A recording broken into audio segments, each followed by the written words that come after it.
Hey, everybody. Welcome back to another episode of Small Business Chronicles. This has quickly become your Swiss Army knife for business. Whether we deep dive or we do it shallow, we are talking about different things that you need in business, from emotional intelligence to what if you're done with your company and you want to sell it? What if, how do you network properly? How do you do this and that and whatever? And you come here probably for my lame jokes and good information from guests like Natalie Guzman from Nadora, all about assistants and virtual assistants. How are you doing today?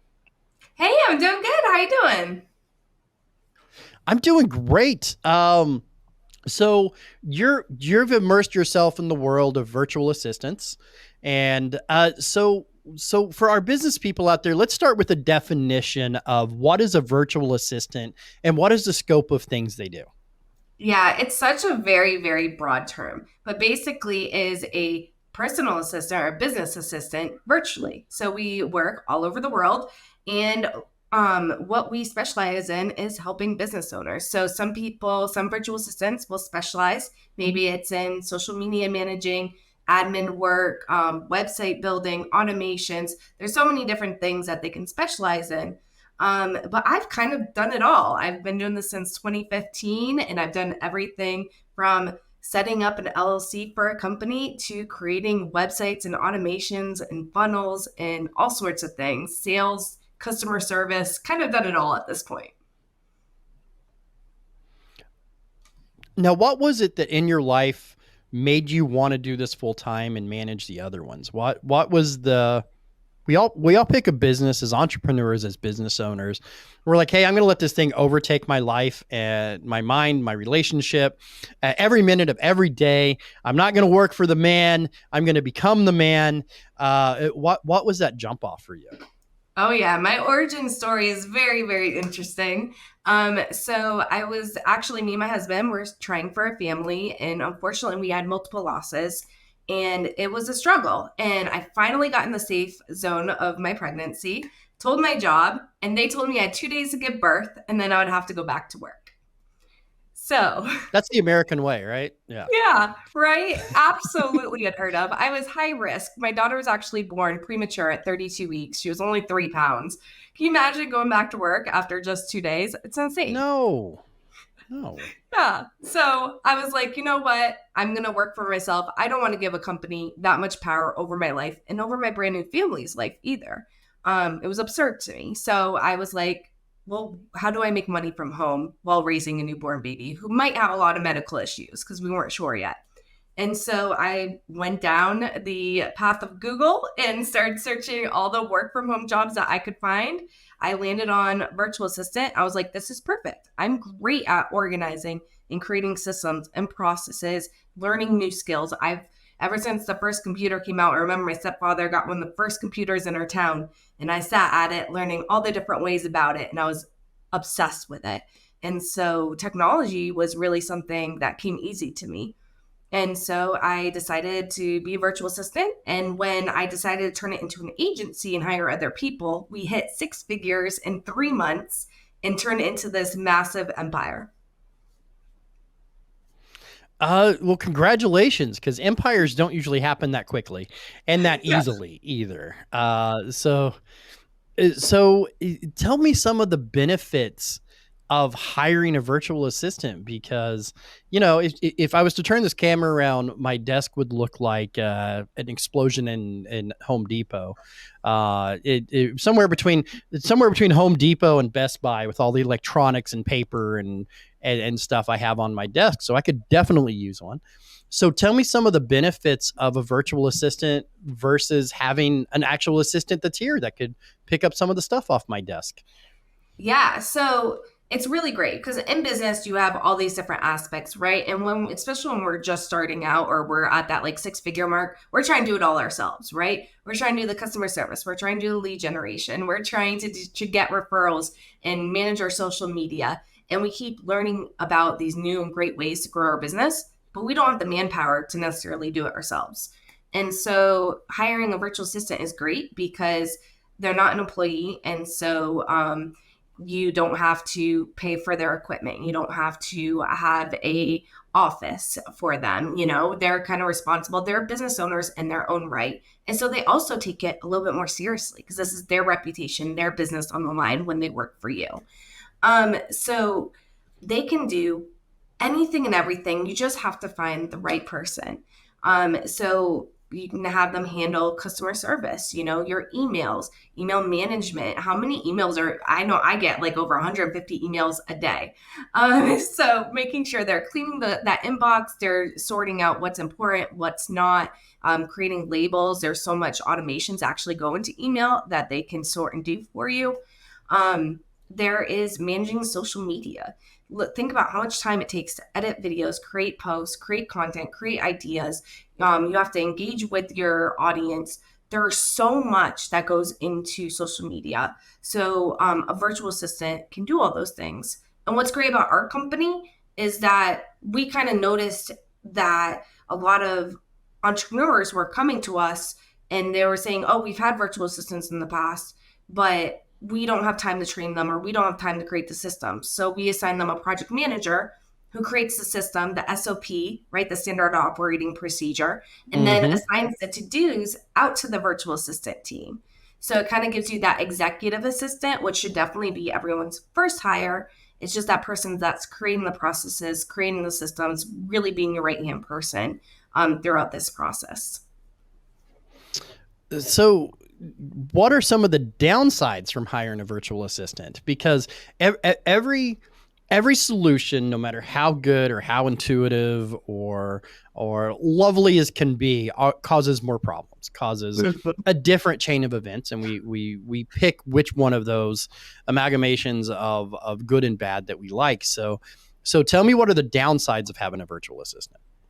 Yeah, so sometimes it's the time that you're spending to get them caught up on your brand voice, your language. You're always going to have issues in the beginning with your virtual assistant because they're trying to learn you, you're trying to learn them. And it takes time, it takes commitment. It's like any good relationship, right? You have to work with them. And you have to keep giving energy to it. And as entrepreneurs, that can be exhausting for us. I know I get tired sometimes with how many different directions I get. And depending how many virtual assistants you have to manage all of them. That can be a downside. Another thing I see a lot is there's a lot of different types of virtual assistants. There's some that are overseas and there's some that's US based. A lot of people see the virtual assistant overseas, see the low price tag, and they're like, that's amazing. I want them to handle everything. But unfortunately, with the language barrier and the custom difference, there's just so many different things. When you have an overseas VA, you are going to have to put a lot more time than someone in the US. And so you have to be prepared for that. Tell me some of the major ways that having a virtual assistant has just changed your workflow. Like I get, so we look at the good and bad, and the good is, the good is it takes things off your plate. The bad is it adds another style of thing to your plate, but not as bad, depending on if you're onshore, offshore. I work with both. I have in our company, we have both. We actually have a pretty good mix of people onshore and offshore, and there's challenges on both sides. Yeah. So how does your workflow change once you incorporate a virtual assistant? Because one thing entrepreneurs, and I'm going to look directly into the camera, you entrepreneurs out there have a problem with is letting go of actually handing something over and letting somebody take that over. So tell me, once you kind of get past that point, how that changes your day and workflow and what you recoup from having a virtual assistant. Yeah, I will say I always make sure when I have a virtual assistant, I also have an SOP, a standard operating procedure. So it's going to list all the things that I want them to do, when, how, whose responsibility is it, what steps do they need to take, because this is going to help me hand it off, but it's also going to be able to help track the progress. So you're not like, what did I assign them? What are they supposed to be doing? Are they actually doing what they're supposed to do? This document is going to help you track all that. So it's absolutely amazing. Once you have a VA that's learned the SOP, and we have it in written and video format. So that way different learners learn different ways, and that way they can adjust. And it's really helpful to have like that Vimeo recording of your screen just to show what to do is just amazing. And so once they have learned that SOP and they've learned their job, I barely have to check up on them. Of course, there comes to a point, like you have your learning point, you have your I'm monitoring them point, and then eventually you have the point where you're kind of hands off and you just see the magic kind of happening. You check in on it every once in a while. And I have done that over and over and over again. And so my business, like I have my own podcast. All I do is I record it and I upload it into our system. That's all I do. My team is in the background. They're editing the videos, they're editing the reels, they are posting it across social media, they're talking with the guests that were on my podcast. They're doing everything for me because I created a system and a process and I handed it off. And I don't have to check on it. And it's amazing. No, and kind of as a podcast production company, that's what we do too. Yep. Is that we are? This is the last time I will see you after this podcast is Yep. over, is because then we use StreamYard, and then my editors have access. They go get it, and then the next time I see you will be when I'm scrolling LinkedIn or Facebook or TikTok one day, and I'm like, oh, there's me and Natalie's conversation. I remember that, and but you got to understand. Here's where I detract a little bit at. It does take some personality out of it. You know, it does kind of remove a little bit of that face to face. If you're having that virtual assistant work for you, then you have this awkward, almost Larry David Curb Your Enthusiasm moment of having to pretend you actually have talked to this person on multiple occasions when you never have. Yeah, and it's, there's different ways to go around that. There's like creating a script for your VAs. There's so many different things. Yeah. But yes, you're right. It's not the same as if I was doing it myself. But because I created the SOP and I created the procedure, it kind of is. I even have different ways that I talk to people that my team have copied. And so they kind of know how to, like, I say cool a lot. And so they know exactly how to say that in my stuff as well. But the messages where I'm going back and forth, that is me. Because I feel like there's just, you've got to be genuine. You can't automate and hand off everything. There's some stuff that just has to be you.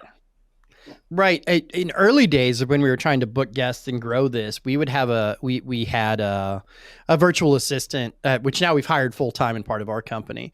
But they would literally go on LinkedIn and write introductory messages to people, and as soon as somebody responded back, then we had to take over. Yeah. Like it worked a lot like that as well. I'm all for virtual assistants. So don't get me wrong. So I'm all for them. I think it's a way to do it. But one of the downsides that I want to discuss that I've heard a lot of with people is that the virtual assistant that I have is also working for several other people. So they're not exactly mine, which makes it economical. Don't get me wrong. I don't have the money or the resources to hire a virtual assistant for 40 hours a week. Well, so what am I going to do? Go get a part-time person that's going to work 10, 15 hours for me, and they're going to go do the same thing. But one of my things, and maybe you can tell what the difference in your company is and some of the other virtual companies, is I would always have an issue about availability because they're supposed to be my personal assistant. So what happens? Do you use the same bank of personal assistants for somebody, or do I get the same person all the time? Yeah, so you get a project manager who is going to be your person all the time. Mm-hmm. And then they assign the to-dos out to the rest of the team.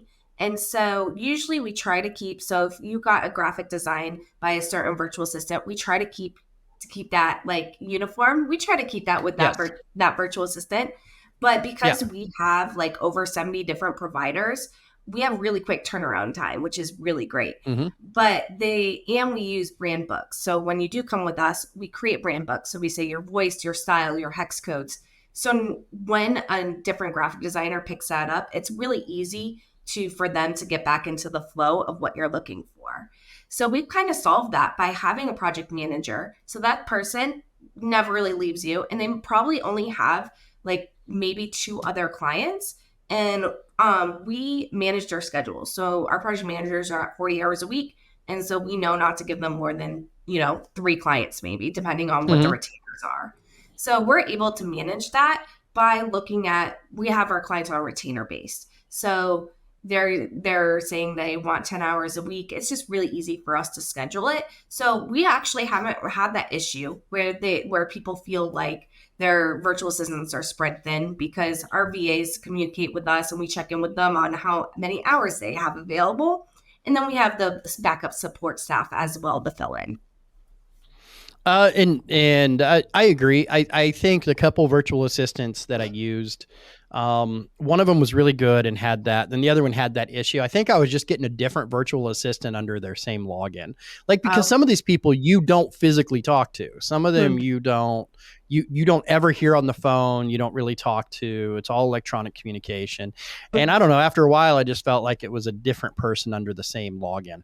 Like Okay. after that was kind of the issue that I had. But the reason I ask you this, because like I said, once again, I'm 1,000% for virtual assistant, but with any good company, you have bad iterations of those out Yeah. there, right? And you do, and that it's been a wide complaint that I've heard in the virtual assistant talk. And thank you for clarifying that, because it sounds like on your system that you've done that way better and made sure that that's not going to be an issue as well. Yeah, Um, I've been doing this since 2015. So I've tried every other way yeah, that other agencies have done it. Like we've done where yeah, we just assign you a virtual assistant and we were hands off. That didn't yeah. work. That had so many issues. And so I tried so many different ways to kind of like create this virtual assistant agency to help entrepreneurs. And the only way that I found to really minimize a lot of the issues was having that project manager and who is US based so they can Mm-hmm. check for any any errors that might have with our overseas staff. So we're a mix as well. Oh, absolutely. So what's next? What's next for you and your company, and which direction do you see it growing? Yeah, so we recently merged my two businesses. My virtual assistant agency was actually known as NG Virtual Assistant, and then I had a software company called Nadora where our clients could create unlimited funnels, websites, email campaigns, text campaigns, automations, all in one spot without having to have a million different softwares that they were paying for at once and trying to connect them all with Zapier and all that fun stuff. Got really Yeah. frustrating for our clients. So we opened Nadora, and so we mix our software with our team of marketing virtual assistants to really just provide support for our clients in the best way possible. So because we just noticed that they really need a really good software and they need a really good team. So we put that into one company and it has taken off and it's been huge and such amazing. We built a community while we were doing this. So we just created a whole community of amazing entrepreneurs that just want to help support one another. And it's been amazing. Absolutely.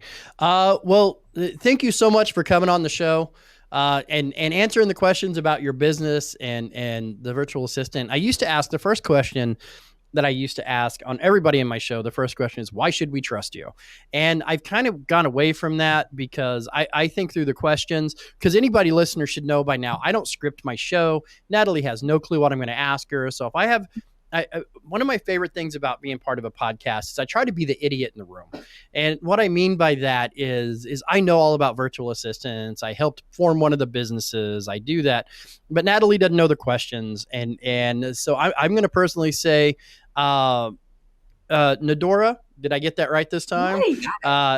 Nadora.com for your virtual .org. assistant needs.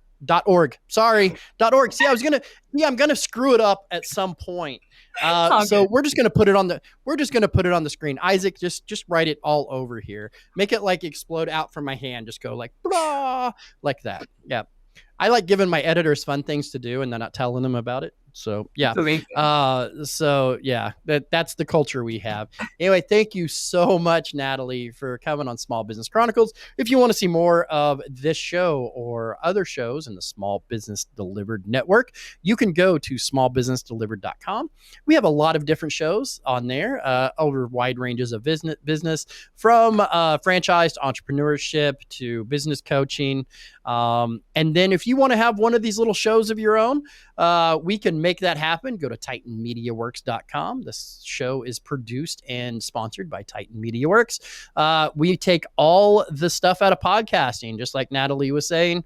And just like I was saying, is that, we do a podcast and then it goes out through there, makes it fun, easy, quick to do it. titanmediaworks.com/pricing to find out how much one of these shindigs are. I guarantee you it's less than you think.